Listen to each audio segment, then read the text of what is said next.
আমরা জানি আমাদের ইমামে আজম আবু হানিফা রাহমাতুল্লাহি আলাইহি ওনার একটা কিতাব আছে আকিদার আল ফিকহুল আকবার।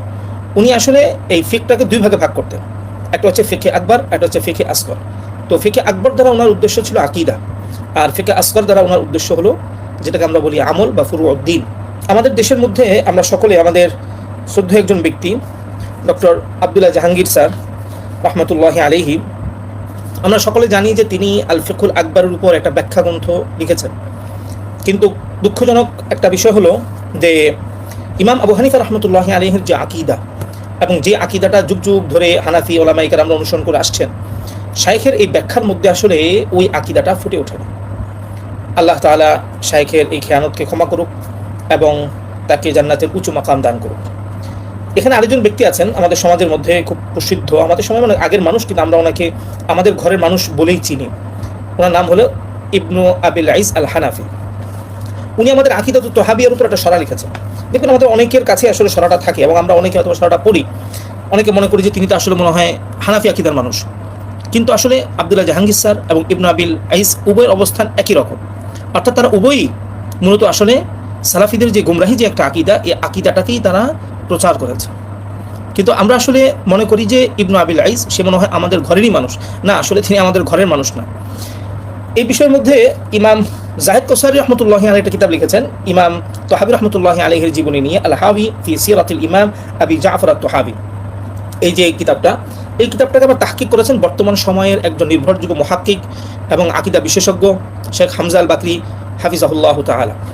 তো শাইখে এখানের মধ্যে যখন আপনার আকিদাতুত তহাবিয়ার আলোচনাটা এসেছে, সেই টিকার মধ্যে তিনি এই কথাটা স্পষ্ট করেছেন যে ওয়া ইবনু আবিল আইস নাশা হানাফিয়ান তাবিআন লি উসরাতিহি। ইবনু আবিল আইস তিনি আসলে তার পরিবারের কারণে তিনি আসলে হানাফি হিসাবে বেড়ে উঠেছেন। ইল্লা আন্নাহু খালাফাহুম ওয়া খারাজা আনহু ফুরুআন ওয়া উসুলান।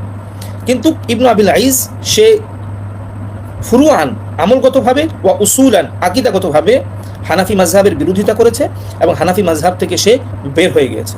এখন বলছেন মুতাআসসিরান ফি যালিকা বিমাদরাসাতি ইবনে তাইমিয়া ওয়া তালামিদিহি। কারণ হলো তিনি ইবনে তাইমিয়ার মাদ্রাসা এবং তার ছাত্রদের দ্বারা তিনি প্রভাবিত ছিলেন। এজন্য আসলে তিনি, যদিও তাকে আমরা চিনি আসলে হানাফি নামে পারিবারিক দিক লক্ষ্য করে, কিন্তু আসলে হানাফি তো এটা আসলে কোনো একটা নাম না, এই নামের পেছনে একটা বৈশিষ্ট্য আছে। বিষয়টা হলো যে আপনার আকিদা হতে হবে হানাফি আকিদা, আপনার আমল হতে হবে হানাফি আমল, তখন আপনার এই যে পরিচয়টা, এই পরিচয়টা আপনার সঠিক পরিচয়। কিন্তু আপনি যদি আকিদা রাখেন গোমরাহি আকিদা, অথবা আপনি আকিদা রাখলেন ভিন্ন কোনো আকিদা কিন্তু পরিচয় দিলেন হানাফি, এটা হচ্ছে ধোঁকাবাজি। এরপর দেখেন শাইখের শেষে একটা কথা লিখেছেন, ওনার পুরো আলোচনাটা ওনার বিভিন্ন বিভ্রান্তি বিষয়গুলো উল্লেখ করার পর শেষে লিখেছেন আন্না শারহ আত-তাহাবিয়া লিইবনে আবিল আইস লা ইউমাসসিলু রা'ই আত-তাহাবি মিন জিহাতিন ওয়ালা আল-হানাফিয়া মিন জিহাতিন উখরা ওয়া ইন্নামা ইউমাসসিলু নাফসাহু। তহাবির যে শরাটা ইবনু আবিল আইস লিখেছেন, এখানে আসলে তিনি ইমাম তহাবির প্রতিনিধিত্ব করছেন না, আবার তিনি হানাফি মাযহাবেরও প্রতিনিধিত্ব করছেন না, বরং আসলে মূলত এখানে তিনি তার যে আকিদাটা, ওই আকিদাটাকেই তিনি উল্লেখ করেছেন। তো এই দুটো বিষয় আসলে উল্লেখ করার এখানে কারণ হলো যে আমরা সকলেই ডক্টর আব্দুল্লাহ জাহাঙ্গীর স্যার রহমতুল্লাহি আলাইহিকে মনে করি হানাফি, কিন্তু আসলে হানাফি এই নামের পেছনে যেমন আকিদাটা হানাফি আকিদা থাকতে হয়, ঠিক তেমনি এর পিছনে আবার আমলটাও আপনার হানাফি থাকতে হয়। কিন্তু বাস্তবতা হচ্ছে শাইখের এই যে কিতাবটা, এই কিতাবটার মধ্যে অনেক খেয়ানত আছে। এবং এই কিতাবের আরেকটা বড় সমস্যা হলো যেটা, সেটা হলো কোনটা শরা এবং কোনটা ইমাম আবু হানিফার বক্তব্য, এটাকে তিনি পার্থক্য করেন না। এই জন্য দেখা যায় অনেক সময় সালাফি ছেলেরা এই কিতাব থেকে বক্তব্য এনে যেটাকে ইমাম আবু হানিফার আকিদা বলে সে চালায় দেয়, অথচ ইমাম আবু হানিফা রাহমাতুল্লাহি আলাইহি এমন কথা বলেনই নেই। এমন অনেক খেয়ানত আছে, ইনশাআল্লাহ আরেক সময় বলবো। তো আমরা যদি এখন আল ফিকহুল আকবরটা আসলে পড়তে চাই, তাহলে আমরা আসলে কোনটা পড়বো?